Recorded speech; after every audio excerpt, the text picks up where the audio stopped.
Vous écoutez France Culture. Dime que son los secretos de tu alma. Dime cuál es el camino de tu divino amor. Les racines du ciel. Une émission de Frédéric Lenoir et Lélie Anvar, réalisée par Véronique Villa, préparée par Marie Dalquier, avec à la technique Pierre-Henri.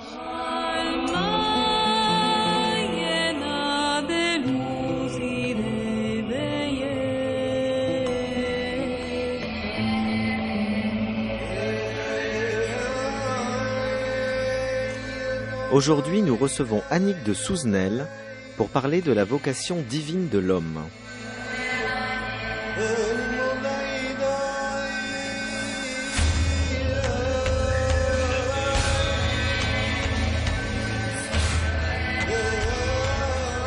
Yahvé dit à Abraham, « Quitte ton pays, ta parenté et la maison de ton père pour le pays que je t'indiquerai. Je ferai de toi un grand peuple, je te bénirai, je magnifierai ton nom, sois une bénédiction. Je bénirai ceux qui te béniront, je réprouverai ceux qui te maudiront. Par toi se béniront tous les clans de la terre. » Abraham partit, comme lui avait dit Yahvé, et Lot partit avec lui. Abraham avait 75 ans lorsqu'il quitta Haran. Abraham prit sa femme Sarai, son neveu Lot, tout l'avoir qu'ils avaient amassé et le personnel qu'ils avaient acquis à Haran. Ils se mirent en route pour le pays de Canaan, et ils y arrivèrent. Abraham traversa le pays jusqu'au lieu saint de Sichem, aux chênes de Morée. Les Cananéens étaient alors dans le pays. Yahvé apparut à Abraham et lui dit, « C'est à ta prospérité que je donnerai ce pays. » Et là, Abraham bâtit un autel à Yahvé qui lui était apparu. Il passa de là dans la montagne, à l'orient de Béthel, et il dressa sa tente, ayant Béthel à l'ouest et Haï à l'est. Là, il bâtit un autel à Yahvé, et il invoqua son nom, puis, de campement en campement, Abraham alla au Negueb.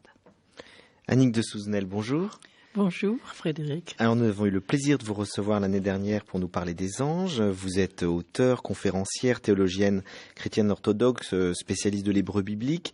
Vous avez écrit de très nombreux ouvrages et votre dernier livre s'intitule « Va vers toi, la vocation divine de l'homme » chez Albin Michel. Alors si nous avons commencé cette émission par cette lecture évidemment du livre de la Genèse, de la vocation d'Abraham, c'est parce que vous avez repris le début de ce texte où Dieu donc demande à Abraham de quitter sa parenté, de partir. Et expliquez-nous déjà la traduction. Vous dites « va vers toi ». C'est pas évidemment ce qu'on lit dans la traduction biblique classique.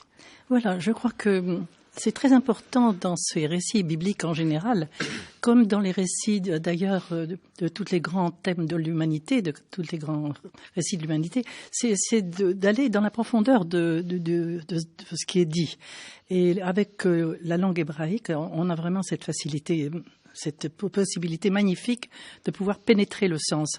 Parce que on reste très paresseux, on reste à surfer à l'horizontale dans une histoire très jolie, très belle d'un monsieur à qui Dieu demande de partir et qui quitte papa et maman et qui s'en va. Alors qu'il ne s'agit pas de cela. Et justement, dès le départ, il y a tout de même une erreur de traduction. En hébreu, lecha, le véritable sens, c'est « va vers toi ». Et sous le symbole de cette grande aventure extérieure, il s'agit d'une aventure intérieure. Ça n'exclut pas une aventure extérieure, mais je veux dire qu'elle ne nous est racontée que pour nous ramener à nous-mêmes et nous montrer qu'il s'agit de cette grande aventure intérieure. Nous avons à aller vers nous-mêmes. Il faut intérioriser le récit. Tout à fait. On va en parler tout au long de l'émission parce que c'est le sens de votre travail depuis de nombreuses années, depuis toujours. Oui. C'est de montrer l'intériorité des grands récits bibliques, comment ils nous parlent à chacun d'entre nous. Donc, mais je fais une petite parenthèse, c'est sur la traduction que vous venez d'expliquer. C'est aussi la richesse de la langue hébraïque d'avoir plusieurs sens possibles. C'est-à-dire qu'on peut traduire comme c'est traduit dans les Bibles, mais on peut aussi de par l'absence des voyelles, trouver d'autres interprétations qui permet d'aller toujours dans un récit extérieur et un récit intérieur. Et un récit intérieur. Mais même, je crois que c'était quand il est l'air, l'aira, et l'air, l'aira. Si c'était véritablement une redondance, ça serait l'air, quitte ton pays. Alors que là, c'est l'air, l'aira. Et là, vraiment, le ra, c'est le pronom personnel vers toi. Voyez-vous. Donc ça, c'est absolument incontournable. D'autant plus que nous allons retrouver ce va vers toi un peu plus tard, lorsque Dieu demandera à Abraham le sacrifice de son fils. Cela lui sera redit, l'air, l'aira, va vers toi, c'est-à-dire va encore plus loin en toi-même. Et là, comme les traducteurs n'ont pas compris, ça n'a pas été traduit. Mais en hébreu, c'est présent. Alors vous voyez, il y a là tout de même une petite malhonnêteté de traduction. Un petit oubli. Alors donc ce que vous expliquez dans votre livre, c'est que tout le sens de l'aventure humaine, c'est donc d'aller vers soi. C'est d'aller vers soi. Tout ce mouvement d'intériorité, de descendre à l'intérieur de soi.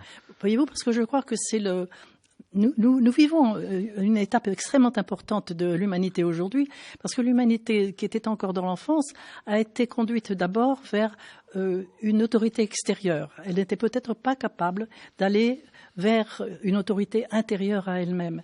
Elle était trop jeune, si vous voulez. Mais aujourd'hui, l'autorité des églises en général, je ne dis pas l'une plus que l'autre, aussi bien d'ailleurs dans d'autres traditions, les gens, on le sent très bien, ne cherchent plus un apport extérieur, mais un apport intérieur. Ils cherchent leur sanctuaire intérieur. Un peu dans le sens de ce que Saint Jean rapporte de l'évangile du Christ et de la Samaritaine. Lorsque le Christ dit à la Samaritaine, un jour, ce n'est plus sur cette montagne ou ailleurs que l'on célébrera, mais en esprit et en vérité. Donc je crois qu'aujourd'hui, nous sommes invités à aller en esprit et en vérité. Et c'est pourquoi il nous est donné... je ne crois pas qu'on soit plus intelligent que nos ancêtres, mais nous sommes peut-être à un moment d'un niveau de conscience qui s'éveille et qui nous permet de traduire ainsi. Il s'agit donc d'aller vers soi. Aussi, dans le sens de ce que le Christ dit, on ne peut aller au Père que par le Fils. Et on a trop été directement au Père, en nous montrant un Dieu extérieur, autoritaire, punisseur, récompenseur, etc. Très infantile. On a fait une projection du parent extérieur sur le Père divin. Et aujourd'hui, nous ne pouvons plus nous contenter de cette image-là. Ça n'est plus possible. Et c'est pour cela que aller vers soi, c'est aller vers le Fils à l'intérieur. Car nous sommes une semence divine. Moi, je tiens beaucoup à ce mot semence parce que nous trouvons ce mot semence dans la Bible, d'ailleurs, au 4e chapitre de la Genèse, on le trouve déjà. Et ce mot va être repris par Origène, en particulier par les pères de l'Église des premiers siècles. Nous sommes toujours axés sur notre identité, j'allais dire animale entre guillemets, sans aucune idée péjorative. Je veux dire notre identité extérieure, enfant de nos parents extérieurs. Et je dirais, avec les mythes grecs et en particulier celui d'Édipe, que nos parents extérieurs ne sont que nos parents adoptifs, mais qu'au contraire nous sommes les enfants du Père intérieur. Donc nous sommes tous fils de Dieu dans ce sens-là. Tous fils de Dieu. D'ailleurs, vous avez appelé votre émission Racines du ciel, ça n'est pas par hasard. Vous savez, le 3e verset du premier psaume de la Genèse est dit comme cela, bienheureux l'homme qui ne va pas vers le conseil des méchants, mais qui suit les commandements de Dieu, etc. Il est comme un arbre planté au bord des eaux, au bord d'une rivière, etc. C'est très gentil comme image, mais c'est pas ce qui est écrit. Et ce qui est écrit en hébreu, il est comme un arbre planté à la rupture des eaux, c'est-à-dire des racines au ciel, des racines en terre. Au 2e jour de la Genèse, il y a la rupture de ces eaux, les eaux d'en haut et les eaux d'en bas. Dieu procède à cette rupture et immédiatement à leur union d'ailleurs. Eh bien, l'homme est cette union. Il réunit les eaux d'en haut et les eaux d'en bas. Il est à la rupture de ces eaux, c'est-à-dire que ses racines sont en terre et ses racines sont au ciel. D'ailleurs, j'avais montré dans le symbolisme du corps que nos cheveux sont le symbole de ces racines du ciel, voyez-vous. Voilà, donc il est donc très important qu'un jour dans notre vie, nous découvrions ces racines célestes. Et bien sûr, c'est ce qu'ont fait des grands saints, des mystiques de toute tradition depuis la plus haute antiquité. Là, je vois que vous n'êtes pas orthodoxe pour rien, puisque c'est un des grands thèmes de la spiritualité orthodoxe, c'est la divinisation de l'homme. Tout à fait. Qui participe à la vie déification divine, de l'homme. Déification de l'homme. Tout à fait. Donc, de grands saints, de grands mystiques de toutes les traditions y ont atteint. Mais aujourd'hui, je dirais que c'est l'humanité dans le collectif aujourd'hui qui est saisie dans une obligation d'aller vers ces racines célestes. Ça ne veut pas dire quitter les racines terrestres, c'est évident. Mais les unes ne seront valables qu'en rapport avec les autres. Oui, ce que vous dites là me parle tout à fait, parce que d'un point de vue philosophique, éthique et politique, je pense exactement la même chose. C'est-à-dire qu'aujourd'hui, on peut plus être dans des logiques d'obéissance, il faut être dans des logiques de responsabilité. Exactement. Et c'est la même chose que vous exprimez d'un point de vue spirituel et intérieur. Exactement. Oui. On a quitté l'ère finalement d'une pratique sociologique, collective, sociale, gentille, bien liée à la loi extérieure, et on est appelé, on sent de plus en plus de gens qui sont dans un chemin non intérieur. Alors ces lois ontologiques, c'est celle-là que j'ai essayé de dégager. C'est ce que vous appelez les lois, alors je précise, vous appelez ça les lois ontologiques, c'est-à-dire respecter des lois qui sont universelles, fondamentales, inscrites au cœur de l'homme, et qu'il doit réaliser pour vivre cette vocation divine, justement. Exactement. Dites-en un petit mot, parce que c'est très important, c'est au cœur de votre œuvre. C'est très important, vous voyez. L'une des lois fondamentales, c'est que l'humanité est une. Je pense toujours à Victor Hugo quand il s'écrit « Ô insensé qui croit que je ne suis pas toi ». Je trouve merveilleux ce vers de Victor Hugo. Mais en même temps, c'est ce que reprennent les physiciens de physique quantique aujourd'hui. Et David Bohm le dit d'une façon très très nette. Si l'humanité ne prend pas conscience qu'elle est une, elle va vers les plus graves périls.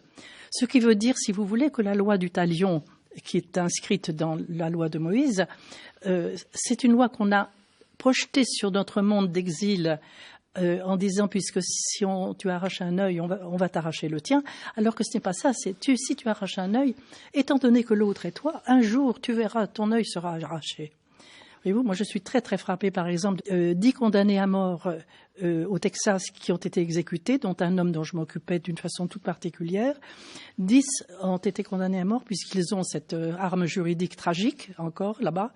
Eh bien, explosion au Texas 8 jours après, et 12 morts dans cette explosion au Texas. On est tué, vous voyez ? Bon, c'est un exemple parmi beaucoup d'autres, mais ce sont des exemples tragiques quand on ignore les lois. Et elles sont nombreuses, ces lois. Lélie Anvar, bonjour. Oui, enfin, bonjour, et vous avez déjà fait cette lecture d'Abraham. Oui, je suis heureuse de vous saluer aussi, Leïla, d'autant plus que je vous admire beaucoup. Merci beaucoup. Écoutez, je vous ai lu avec vraiment très grand intérêt, justement parce que vous tissez en réalité toute cette trame et vous nous montrez que le mythe est plus intense, plus actif, plus vivant que n'importe quelle histoire apparemment chronologique. Et donc, et vous reprenez en réalité des thèmes qu'on revoit chez un grand nombre de mystiques, en particulier chez le grand Ibn Arabi, le grand cheikh du soufisme, qui a exactement, qui prend étape par étape ce que vous dites, en disant qu'effectivement toutes ces figures prophétiques sont des figures intérieures à l'homme, et que donc il y a en chacun de nous un Abraham qui doit quitter son père. Exactement. Et aller vers lui-même, un Moïse qui doit se libérer, partir, ouvrir la mer et aller vers la terre promise. Et puis, pareil pour ensuite Jésus et évidemment chez Ibn Arabi, éminemment le prophète Mohammed. Et donc, voilà, vous tissez très bien cette trame, mais ce qui me pose question, en réalité, c'est comment ça se fait que c'est maintenant que cette idée doit éclore dans le monde, parce que c'était des choses qui étaient quand même très cachées. Par définition, la Bible elle-même, elle ne le dit pas explicitement. Vous allez creuser dans les mots et d'un coup, on voit que les mots ont un poids spirituel très fort. Mais c'était quand même très caché. Qu'est-ce qui s'est passé qui fait que vous pensez que le temps est venu, d'ailleurs Frédéric aussi, vous venez de dire, le temps est venu. À votre avis, qu'est-ce qui s'est passé pour que le temps soit venu, que ce soit démocratisé? Ces choses si secrètes, si profondes, vécues par des élites spirituelles. Mystiques, absolument. Soit maintenant donné à tous, et avec urgence. Vous dites urgence. Carrément que c'est essentiel que l'humanité en prenne conscience. Oui. Vous voyez, moi je vois l'humanité comme un grand fœtus dans le ventre cosmique. Et il est bien certain que nous commençons le 7e mois de gestation. On a des repères très intéressants dans la Bible, en tout cas, très bien. Par exemple, le Christ est arrivé au 6e mois de cette grande gestation cosmique. Tout le dit. Je ne vais pas entrer dans les détails parce que nous n'avons pas le temps, mais tout le dit. Et aujourd'hui, 2000 ans après, nous sommes dans ce début du 7e mois. C'est le 7e jour de la Genèse aussi, où tout se détruit parce que un nouveau monde doit advenir. Et le 7e jour de la Genèse n'est pas une seconde Genèse comme on a toujours cru, avec la Genèse éloïste et la Genèse yaviste, c'est vraiment infantile cette histoire. Alors que au 7e jour de la Genèse, cet Adam qui est créé mâle et femelle, cet Adam est animal.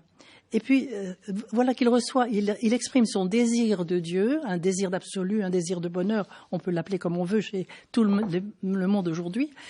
Et ce désir va faire qu'il va recevoir dans ses narines le souffle de l'Esprit Saint de Dieu. Il devient une âme vivante seulement à ce moment-là. C'est-à-dire que seulement à ce moment-là, il prend conscience de ses racines divines. Il se met sur ses deux pieds, il commence à se mettre sur ses deux pieds.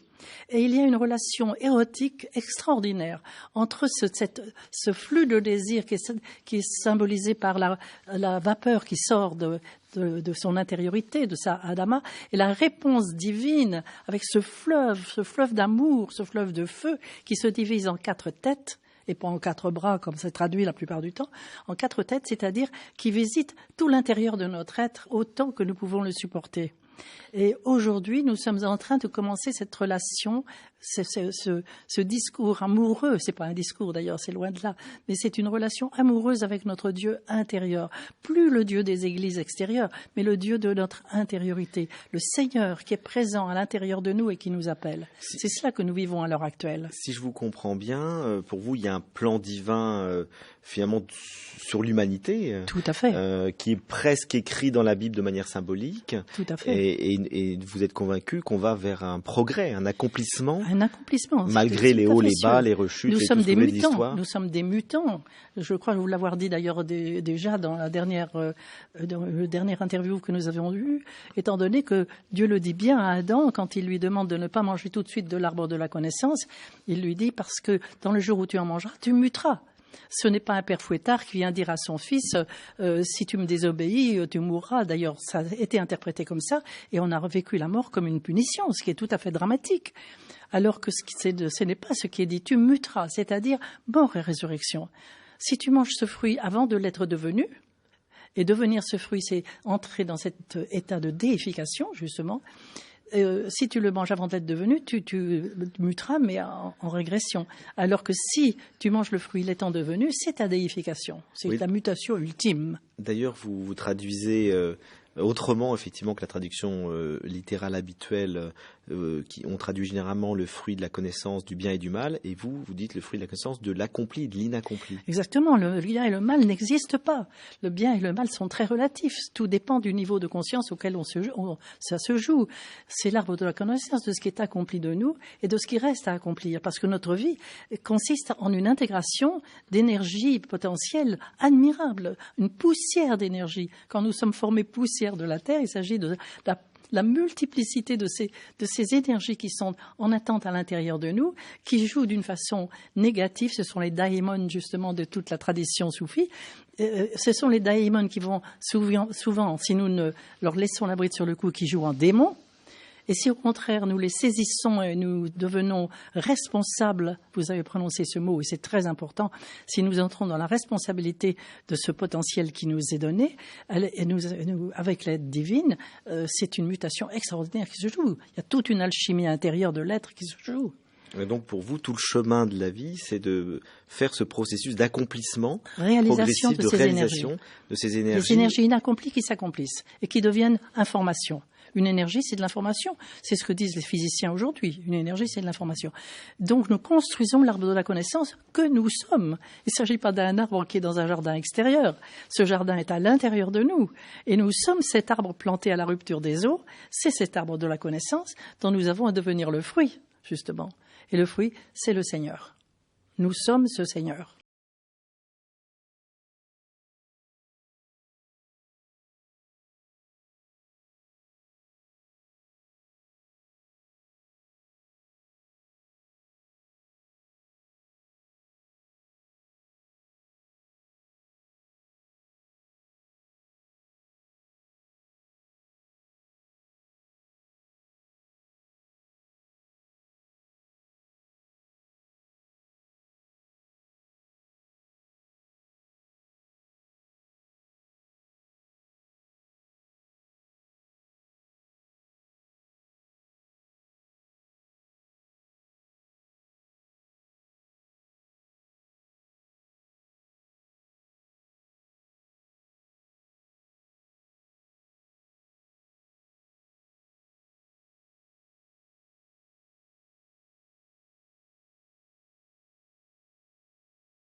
éditions Les Racines du Ciel, en compagnie ce matin d'Annick de Souzenel, et nous parlons de son ouvrage La vocation divine de l'homme va vers toi, la vocation divine de l'homme chez Albin Michel. Lélie Anvar. Oui, alors Annick de Souzenel, vous nous proposez en fait une relecture de la Genèse et en particulier de l'histoire du paradis et du départ de cet être adamique, puisque c'est un être à la fois féminin et masculin, chassé ou pas du paradis, parti de son propre chef ou pas. En tout cas, ça m'a fait penser à un texte très important du XIe siècle, un texte du grand soufi Abdollah Ansari, qui a vécu donc au XIe siècle à Hérat, en Afghanistan actuel, qui est une sorte de commentaire herméneutique du Coran. Et son commentaire herméneutique ressemble énormément au commentaire herméneutique que vous faites en fait de la Bible. Et du coup, j'ai eu envie de vous traduire en fait un tout court extrait de ce texte qui est donc en persan au départ, parce qu'il me semble qu'il reprend un certain nombre des thèmes que vous développez et il est très proche de la façon dont vous voyez, dont vous lisez en fait ce mythe d'Adam. Et voici donc un court extrait de ce texte qui est basé sur, évidemment, les éléments de la Genèse qui sont dans le Coran. Nous demandâmes à notre maître « Que dis-tu d'Adam ? Était-il plus complet dans le monde ou au paradis ?»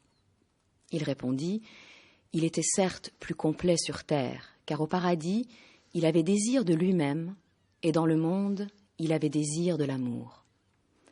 Sache que ce n'est pas parce qu'il était vil qu'on le chassa du paradis.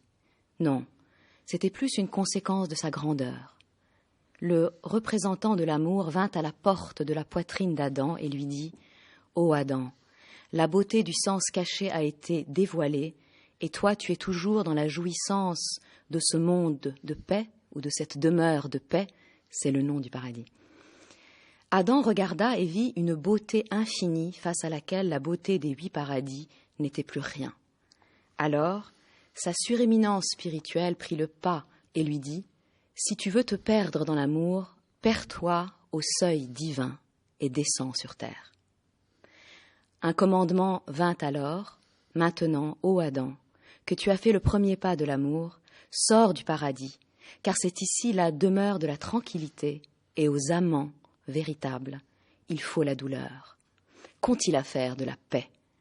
Que les amants jamais ne renoncent à la souffrance. Et, ajoute le maître, en réalité, on n'a pas chassé Adam du paradis. Adam a voulu partir pour pouvoir aller voir sur terre le reflet de l'épiphanie divine et retrouver la beauté de Dieu. Magnifique ce texte, magnifique. Évidemment, c'est une interprétation extrêmement touchante. Et ce que je ressens de très authentique là, c'est justement cette perte de la présence pour pouvoir la chercher. Et la recherche de l'amour est là. Et ce passage de ce mystique, on sent que lui-même a dû vivre cette perte de l'amour et cette recherche véritablement de l'amour. Moi, je trouve ça très, très beau. Et ça reprend votre idée aussi de l'exil, le fait que l'exil n'est pas un véritable exil. Voilà, c'est ça. C'est très important cette notion d'exil. C'est pour ça que moi je ne veux absolument pas appeler ce chapitre, le 3e chapitre de la Genèse, le chapitre de la chute. Je trouve que c'est culpabilisant, c'est complètement aberrant, ce n'est pas ça. C'est l'exil. Et Adam est en exil de lui-même finalement, parce que ce jardin d'Éden, ce jardin de jouissance est à l'intérieur de nous.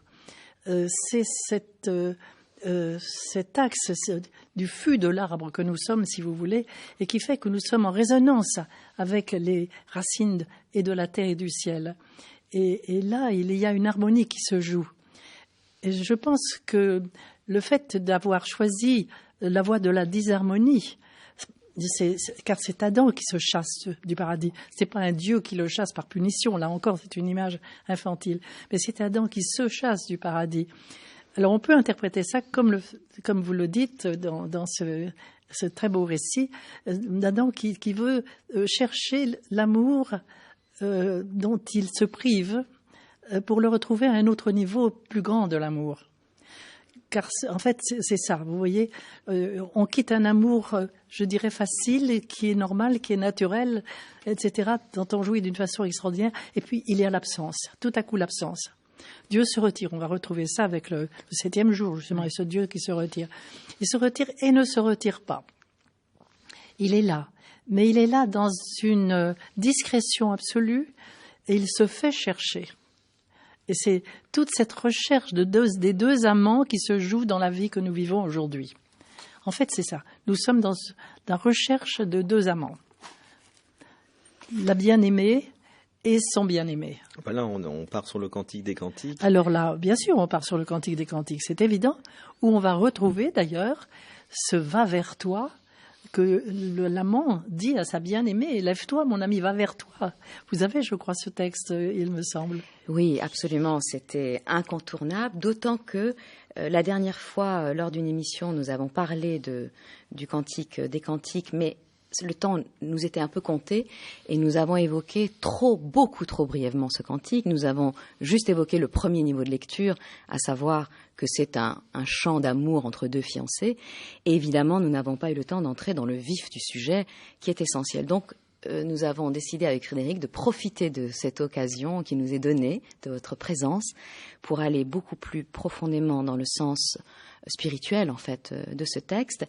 Et je vais vous donner juste lecture d'un court extrait, mais qui est un passage que j'aime beaucoup parce qu'on voit effectivement ce que vous venez de dire, c'est-à-dire qu'il y a un jeu d'amour entre la bien-aimée et l'aimé, et qu'on n'est pas toujours au rendez-vous quand il faut, mais qu'on est quand même appelé à sortir de notre demeure et à aller vers l'aimé, même si parfois on a des difficultés ou des réticences à le faire. Je dors, mais mon cœur veille. J'entends mon bien-aimé qui frappe.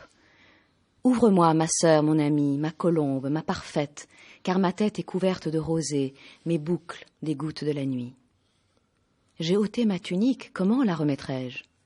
J'ai lavé mes pieds, comment les salirai-je? Mon bien-aimé a passé la main par la fente, et pour lui mes entrailles ont frémi. Je me suis levée pour ouvrir à mon bien-aimé. Et de mes mains a dégoûté la myrrhe, de mes doigts, la myrrhe vierge sur la poignée du verrou. J'ai ouvert à mon bien-aimé, mais tournant le dos, il avait disparu. Sa fuite m'a fait rendre l'âme, je l'ai cherché, mais ne l'ai point trouvé, je l'ai appelé, mais il n'a pas répondu. Les gardes m'ont rencontré, ceux qui font la ronde dans la ville, ils m'ont frappé, ils m'ont blessé, ils m'ont enlevé mon manteau, ceux qui gardent les remparts. Je vous en conjure, fille de Jérusalem, si vous trouvez mon bien-aimé, que lui déclarerez-vous? Que je suis malade d'amour. Magnifique. Voilà les gardes des remparts. Nous sommes là devant une image extrêmement forte. C'est-à-dire que lorsque justement nous quittons le bien-aimé et que le bien-aimé nous quitte, c'est pour que nous revêtions un autre vêtement. Et les gardes nous mettent à nu, véritablement, à ce moment-là. C'est-à-dire que nous sommes mis à nu. Nous avons à renoncer à tout ce que nous pensions être juste, vrai. Nous changeons totalement de niveau de conscience. La vérité n'est plus la vérité, la justice n'est plus la justice. Nous ne savons plus rien. Il faut accepter de ne plus rien savoir, de ne plus rien comprendre. Accepter quelquefois l'inacceptable. Les gardes me donnent des coups, voyez-vous. On est flagellé. Flagellé, on va retrouver cette flagellation comme le grain de blé qui est flagellé pour pouvoir être mis en terre et donner son épi.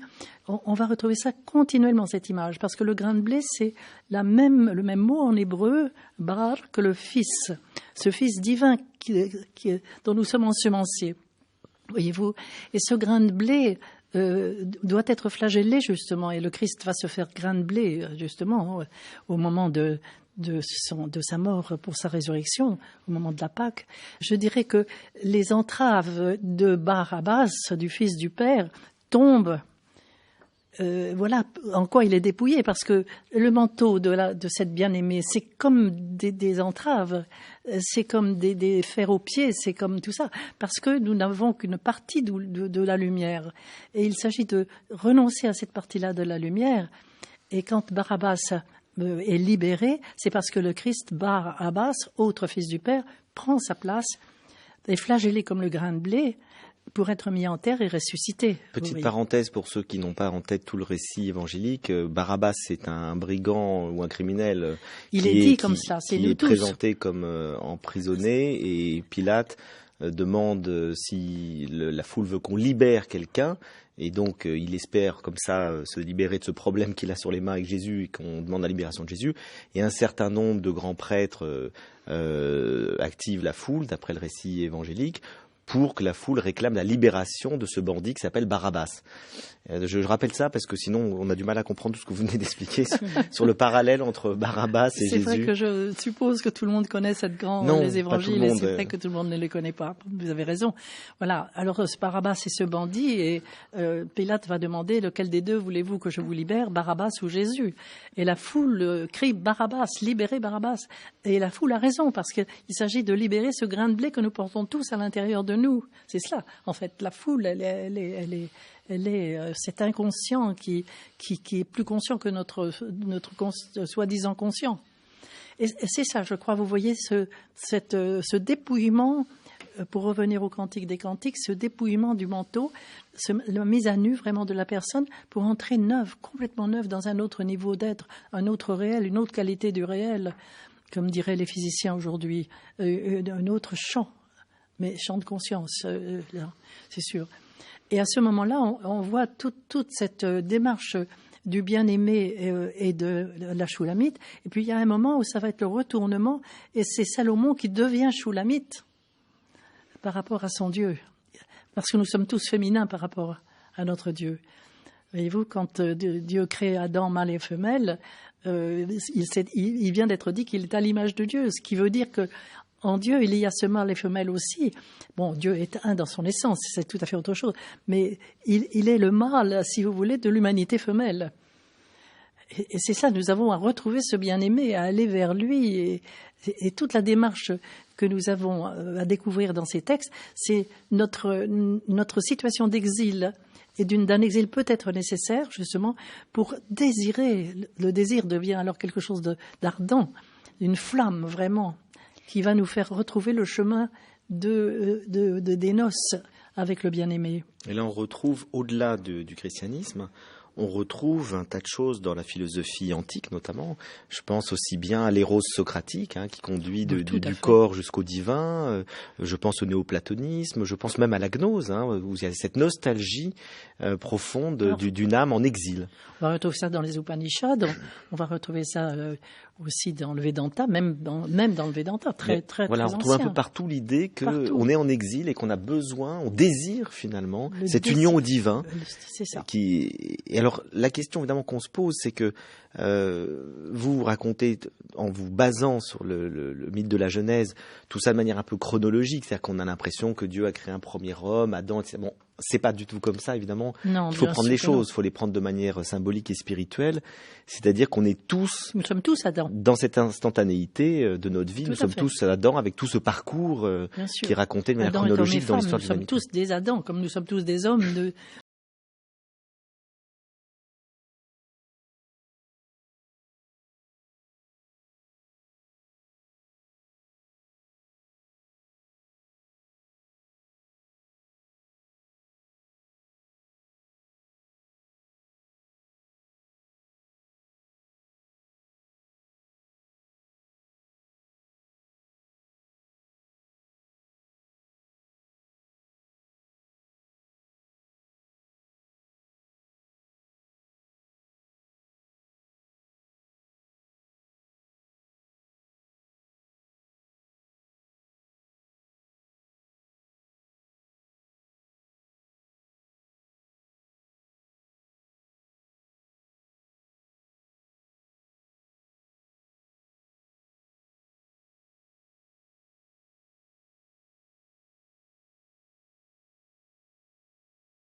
Alors comme j'aime bien toujours redescendre des hauteurs vers nos racines, tout cela, c'est très bien. Je veux dire, c'est très satisfaisant. Surtout le travail que vous faites aussi sur les racines, sur le verbe, et on voit à quel point les mots hébreux sont porteurs de beaucoup plus qu'eux-mêmes. Enfin, ils sont une sorte de réalité qui nous est donnée comme ça. Mais pratiquement, comment s'y prendre? Parce que à chaque fois, je repose la question, mais c'est vrai, dans notre vie de tous les jours, comment être cet Adam qui est dans le désir, et Abraham qui va vers lui, et Moïse qui se libère de l'esclavage, et Jésus qui, évidemment, entre dans l'amour. Donc, comment pratiquement vivre cela? Alors, vous donnez quelques pistes, puisque vous parlez du travail sur les 3 puissances qui sont justement la concupiscence, la possession et pouvoir. Mais voilà, comment l'appliquer? Puisque vous dites qu'il est urgent que nous allions vers nous-mêmes, comment aller vers nous-mêmes? Voilà, écoutez, ça c'est alors un très très grand enseignement, c'est bien sûr qu'on retrouve dans toutes les traditions d'ailleurs. Je crois que Dieu nous parle, comme il est dit dans le livre de Job, il nous parle par songe, il nous parle par des événements de chaque jour, par la maladie en particulier aussi. Nous avons continuellement des face-à-face dans notre vie que nous avons à nommer. Et à partir de ce nom, bon d'ailleurs dans le livre de la Genèse, Dieu fait venir vers Adam des animaux afin qu'il les nomme. C'est pas pour qu'il appelle un chat et un chien un chien. C'est vraiment pour que je vois le lion de ma vanité, la tigresse de ma possessivité, que je vois la médisance du serpent que je suis, etc., etc. Vous comprenez? Et là, c'est chaque jour que l'on a des rencontres de cet ordre, à partir desquelles on peut prendre en main l'énergie, la nommer, la prendre en main. Et il y a toute une alchimie qui se fait. Et là, il y a tout le travail divin, alors qui nous échappe, mais qui fait que tout à coup, les choses changent complètement dans notre être, voyez-vous. Alors, sur un plan collectif, c'est ce qui se passe, pour revenir à la Bible, dans la vie de Moïse, lorsque les Hébreux sont saisis justement par ce désir de sortir de leur esclavage, de ce temps de l'exil, et que ce qu'on appelle vulgairement les plaies d'Égypte, qui en fait sont appelées les merveilles de Dieu, arrivent dans leur vie. Et chaque événement qui arrive dans la vie des Hébreux, c'est un événement qui permet au collectif, cette fois-ci, de nommer un aspect de leur esclavage. Voyez-vous? Alors, nous avons par exemple la première plaie d'Égypte qui est les eaux qui sont pleines de sang, ce sont nos meurtres. Tous nos meurtres, n'est-ce pas? Nous tuons continuellement, nous sommes des tueurs. Non seulement par le couteau, mais aussi par le verbe, par le sexe, etc. Enfin, nous avons 1000 façons de tuer, qui est tout à fait tragique. Les grenouilles, c'est un passage extrêmement intéressant. Les grenouilles envahissent le pays d'Égypte. Et les grenouilles, Tsaphardaïm en hébreu, c'est l'essor des connaissances. Aujourd'hui, nous sommes en plein là-dedans. Ça veut dire que nous avons remplacé, si vous voulez, cette quête d'amour par le développement d'une intelligence fabuleuse qui fait que nous sommes dans des découvertes incroyables, mais sans aucune conscience. Et ça, c'est ça qui est terrible aujourd'hui, voyez-vous, et nous savons bien, je ne vais pas vous faire de dessin, vous le savez aussi bien que moi, nous allons vers des choses terrifiantes à ce sujet-là. Parce que, bon, on peut reprendre science sans conscience, n'est-ce pas? C'est quelque chose de dramatique. Et ça, c'est les grenouilles, voyez-vous.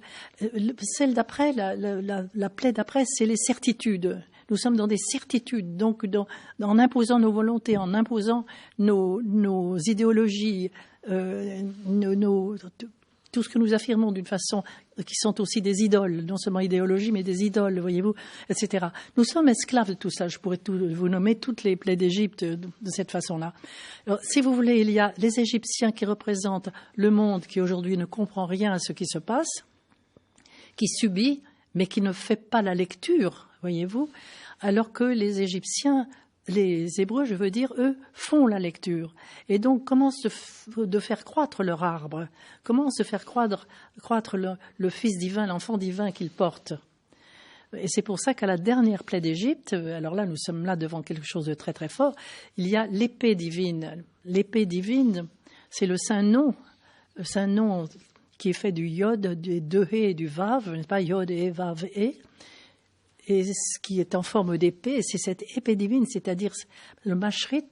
Mashrit, c'est l'exterminateur, du verbe charot en hébreu, mais en même temps, c'est la forme construite du Mashiach.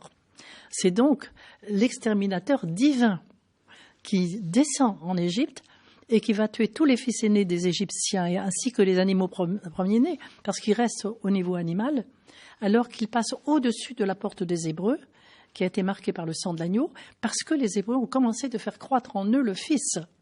Alors, le fils extérieur est épargné. Et c'est cela la Pâque, le verbe épargner, passer au-dessus, Pessar, c'est la Pâque. Oui, c'est sûr, c'est une lecture moins terrible que la lecture littérale qui est horrible. On se dit, effectivement, si on prend la Bible de manière un peu littérale et fondamentaliste, ce Dieu qui extermine tous les premiers-nés d'Égypte, c'est épouvantable. Alors que là, la lecture symbolique que vous en faites permet de comprendre complètement autrement, une fois de plus, le récit biblique. Mais il n'empêche tout de même, il faut bien le dire, que cette loi reste valable aujourd'hui et que nous voyons bien que lorsque nous ne construisons pas l'enfant intérieur, que de morts à l'extérieur, mais que de morts à l'extérieur, vous voyez. Moi, je trouve ça tout à fait tragique parce que nous n'avons pas compris justement la nécessité, mais impérieuse vraiment, de construire ce fils intérieur, de faire jouer nos racines célestes et d'entrer dans notre nature divine, voyez-vous. Alors, on va célébrer la Pâque des nations. Moi, je suis sûre maintenant. Nous sommes à la veille de célébrer la Pâque des nations. La Pâque des nations. C'est justement ce 7e jour dont je vous parlais, ou ce 7e mois de gestation. Voyez-vous, je n'ai pas tout à fait fini ce que je voulais vous dire. Comme un enfant dans le ventre de la mère qui est au 6e mois, anatomiquement, physiologiquement... Les temps sont accomplis, comme on dit, pour l'avenue du Christ. Mais il reste encore 3 mois dans le ventre de la mère. Et nous avons encore 3 mois à rester dans ce ventre cosmique, c'est-à-dire des milliers d'années, parce que nous entrons dans la conscience, justement, de cette identité divine. Au 6e mois de gestation de cette humanité, Jean-Baptiste a reçu la visite de Marie qui était enceinte du Christ. Les 2 enfants se sont rencontrés. C'est la rencontre vraiment de l'homme et de son Dieu. Et je crois que nous sommes en train de faire cette rencontre de l'homme et de notre Dieu intérieur, voyez-vous. Et c'est pourquoi nous commençons ce 7e mois de gestation où il va y avoir une humanité qui va sortir de son exil et qui va aller à la quête de son Dieu maintenant, et qui va le devenir, entrer dans cette grande dynamique de vie, de grande dynamique de mutation. Moi, je suis très inquiète pour les mois qui viennent, qui vont être très, très durs à vivre. Nous sommes en train de vivre une mort, mais je suis très, très confiante dans la Pâque sur le plan. Alors, reprenons le mot Pâque, si vous voulez, dans le sens ordinaire du terme, c'est-à-dire la sortie d'Égypte, la sortie de notre esclavage. Entrer dans notre responsabilisation, de bien voir qu'il ne s'agit plus des notions de bien et de mal, mais de vie et de mort, aujourd'hui. Alors, cette notion d'épée, j'aimerais bien que vous y reveniez, parce que d'abord, vous y consacrez un chapitre entier de votre livre, et que ce n'est pas politiquement très correct. En général, on n'aime pas beaucoup l'idée même que le Christ ait apporté le glaive plutôt que la paix. Qu'est-ce que ça veut dire et qu'est-ce que ça signifie dans le contexte de votre interprétation en fait des textes. Justement, dans les évangiles, il ne s'agit pas du tout du glaive. C'est ça qui est énervant, c'est que les chrétiens sont tellement coupés de leurs racines juives qu'ils ne savent pas de quoi il s'agit quand ils disent cela, voyez-vous. Et ce que dit le Christ, je ne suis pas venu apporter la paix, mais l'épée. À un autre moment, il dit, je ne suis pas venu apporter la paix, non, je vous enlève la paix plutôt, votre paix, et je vous apporte ma paix à moi. Donc on peut rejoindre ces deux. La paix divine, c'est celle qui va être conquise, je dirais, par l'épée, c'est-à-dire par le saint nom. Le saint nom, Yod et Vavé, comme je vous le disais tout à l'heure, qui est l'épée.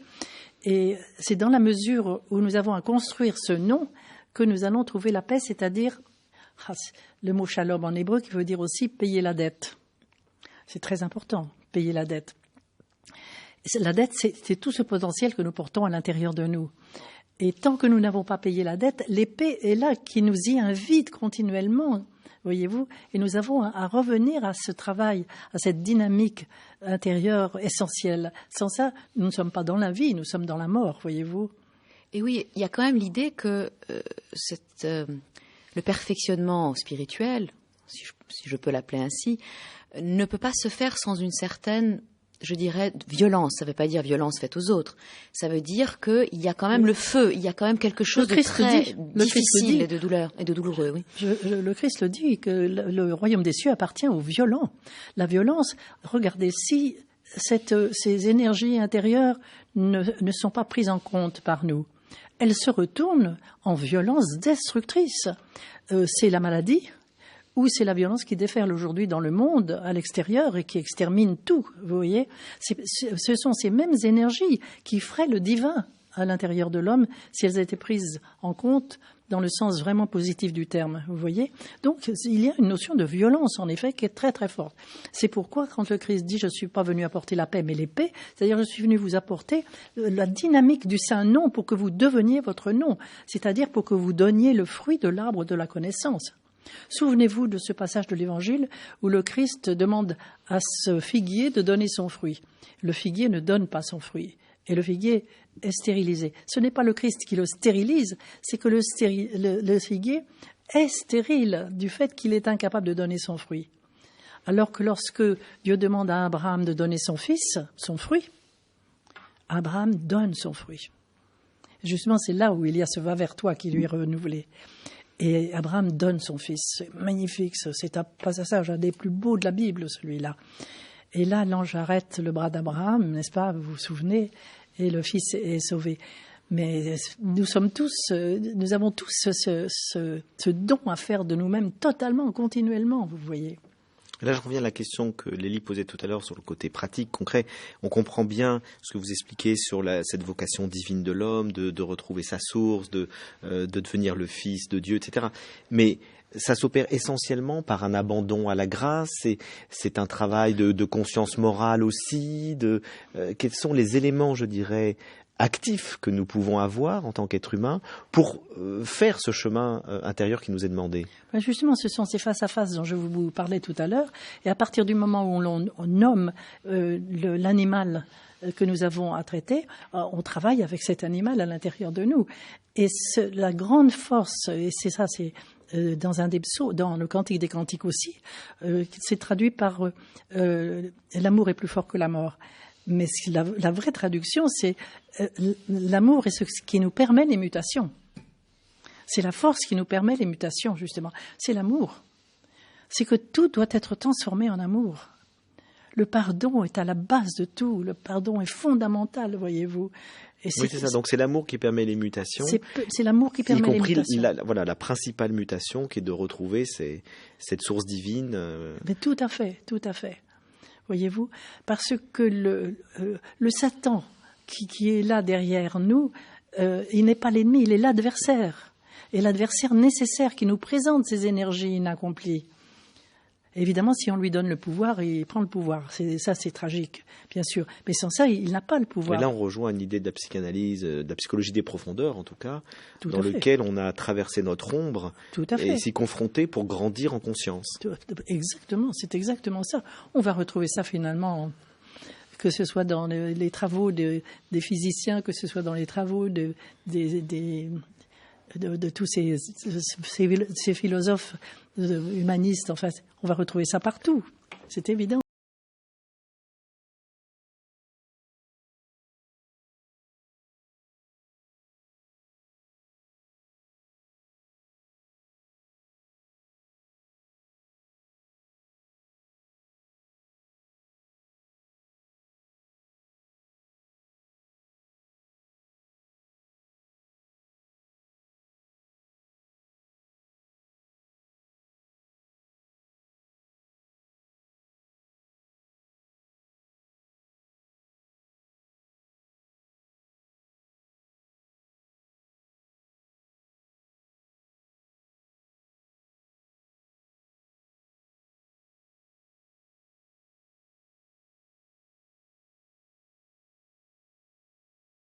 De Marie Dalquier.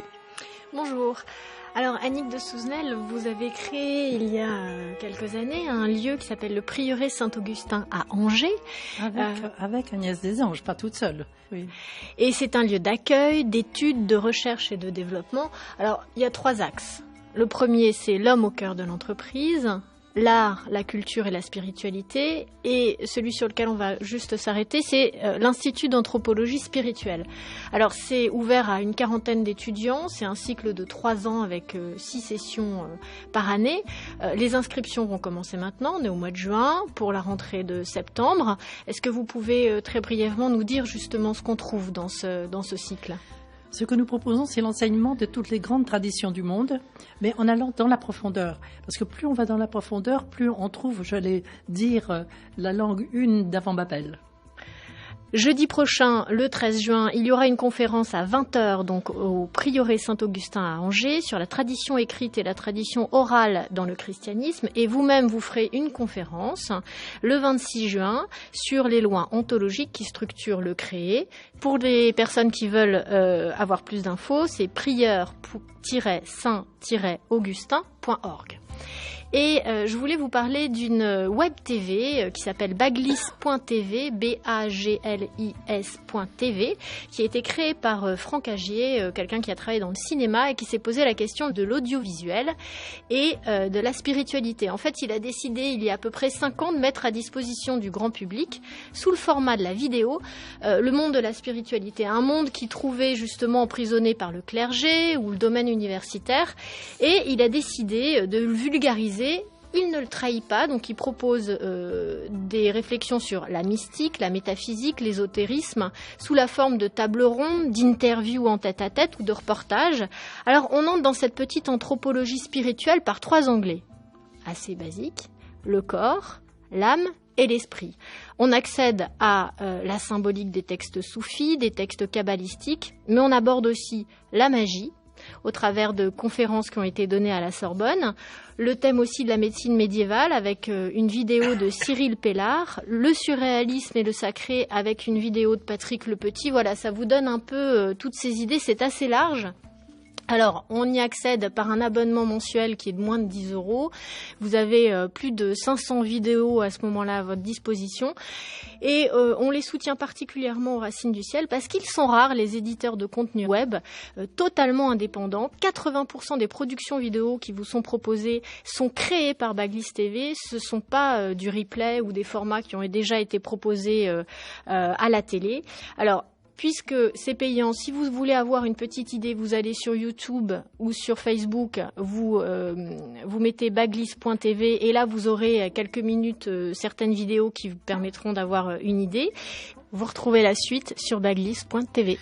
Merci Marie, merci beaucoup Annick de Souzenel. Je rappelle votre ouvrage Va vers toi, la vocation divine de l'homme chez Albin Michel. Merci à vous. Merci.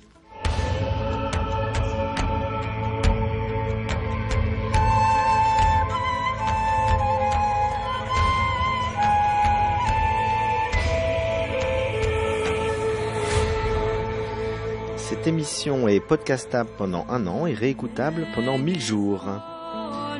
La semaine prochaine, nous parlerons avec Mohamed Taleb d'Ibn Arabi et la mystique andalouse, une émission que nous enregistrerons donc lundi 10 juin à Fès. Et dans un instant, vous retrouvez le journal de 8h. Bon dimanche à tous.